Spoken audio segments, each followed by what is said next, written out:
Shalom, shalom, shalom famille. Sois béni mon frère, sois béni ma soeur, toi qui me suis chaque matin. Nous sommes à l'heure de la bénédiction. Alléluia, alléluia. Ce matin, je veux parler à toi qui as perdu un être cher. Je vais m'adresser à toi, mon frère, à toi, ma soeur, qui a perdu un être qui te coûte. Soit ta mère, soit ton père, soit ton époux ou ton épouse, soit un ami, mais quelqu'un qui te coûtait cher et irremplaçable. Irremplaçable. Il y a des personnes qu'on ne peut pas remplacer. Peu importe la situation. C'est à toi que je viens m'adresser ce matin. L'amour de Dieu pour toi est grand. La Bible même dit qu'il est le Père de l'orphelin. Jésus nous aime tel que nous sommes. Et ce matin, je vais m'adresser à toi. Que Dieu te fortifie. Parce que de telles douleurs, on ne l'oublie pas. Moi, hier, pendant que j'étais là hier nuit, mon fils m'a annoncé la mort de la mère d'une de ses amies sur le lit d'accouchement. Et cela m'a vraiment peiné. Et ce qui m'a peiné encore le plus, qui m'a mené à te parler ce matin, c'est de le voir pleurer. Et lorsque je lui ai demandé, mais pourquoi tu pleures? Il m'a répondu qu'il se rappelle de son père, qui est lui aussi parti. Ah, tu ne peux pas comprendre, mon frère et ma soeur, comment je me suis senti automatiquement.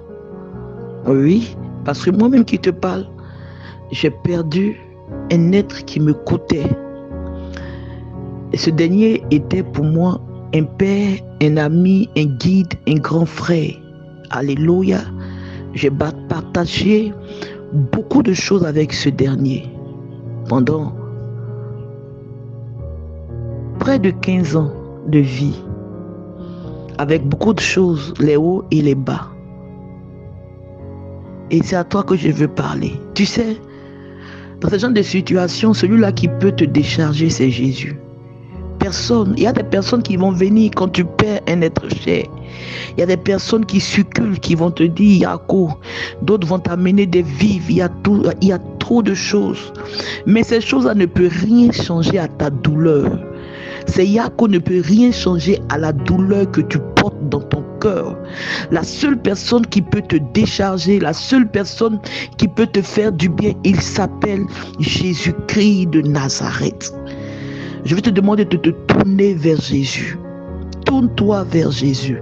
Sois intime à Jésus. Moi, je prends mon cas. Si j'ai pu m'en sortir, si j'ai pu me relever, c'est grâce à Jésus. Souvent, je me pose des questions. Si je n'avais pas Jésus, pendant cette période-là, qu'est-ce que j'allais devenir? Qu'est-ce que j'allais devenir? Parce que je me souviens du film, comme si c'était hier. Comment j'étais au CHU de Trècheville. Comment je me lamentais. Je me posais 1001 questions. En cette situation, tu te demandes, mais qu'est-ce que demain va enfanter? Tu vois ton monde basculer du jour au lendemain. Tu penses à tes enfants. Qu'est-ce qu'ils vont avoir à manger? Il y a beaucoup de choses qui te tournent dans la tête.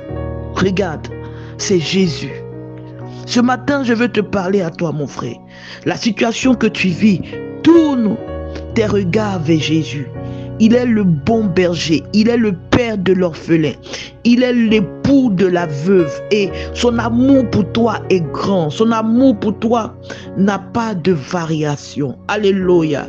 La Bible dit dans 1 Jean 4, à partir de son verset 19, pour nous l'aimons parce qu'il nous a aimés le premier. Jésus t'a aimé le premier. Dès le sein de ta mère, il t'a aimé et il te connaissait. Et pendant ce moment que tu traverses, il te tend la main. Il te tend la main. C'est Jésus qui peut enlever cette douleur dans ton cœur. Et laisse-moi te dire la vérité, cette douleur ne partira pas du jour au lendemain, non. Mais c'est lui qui peut te donner la force de le surmonter. Parce que tu peux oublier cette douleur aujourd'hui, mais demain quelque chose peut te ramener à te rappeler de la situation que tu as vécue pendant des années. Moi je te parle d'une histoire que j'ai vécue pendant plus de 10 ans. Plus de 10 ou 11 ans, je ne sais plus. Mais jusqu'à aujourd'hui, des moments arrivent et j'ai des pincements au cœur. Je me rappelle de ces événements. Je ne fais pas exprès, mais c'est comme ça. C'est Jésus qui peut te sauver. C'est Jésus qui peut guérir ta douleur, qui peut soigner tes blessures. Tourne vers Jésus tes regards dans cette période. Tourne vers Jésus tes regards. Jésus te tend la main. Il veut te décharger. Alléluia. Si tu ne connais pas Jésus, c'est le moment de lui donner ta vie. C'est le moment de lui donner ta vie. Parce qu'il devient automatiquement ton père pour toi qui as perdu ton père. Il devient automatiquement ta mère pour toi qui as perdu ta mère. Il devient ton époux comme il est mon époux pour toi qui as perdu un époux. Il devient ton épouse pour toi qui as perdu une épouse. Alléluia. Encore sois fortifié ma soeur, sois fortifié mon frère et que Dieu te bénisse. Bonne journée famille. C'est avec vous la servante de Dieu, la prophétesse Bénédicte Kokou. Que Dieu vous bénisse famille. Amen.